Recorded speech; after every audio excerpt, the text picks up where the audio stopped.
Sebuah benda yang diduga bahan peledak dilempar oleh dua orang pelaku ke rumah calon gubernur Aceh Bustami Hamzah, di Banda Aceh pada Senin pagi 2 September 2024, sekitar pukul 5.15 waktu Indonesia Barat. Ini berserak nih, Pak. Iya. Aksi pelaku terekam kamera CCTV.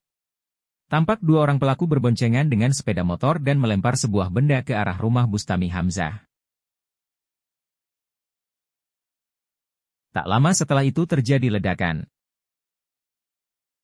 Akibat ledakan tersebut, sejumlah pot bunga rusak.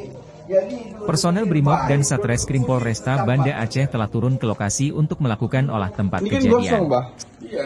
Sejauh ini belum diketahui jenis bahan peledak yang dilemparkan pelaku ke arah rumah Cagup Aceh Bustami Hamzah. Polisi telah memasang polis lain di area lokasi di Jalan Tungku Cik Pinung 3, Desa Pinung Kecamatan Siah Kuala Banda Aceh.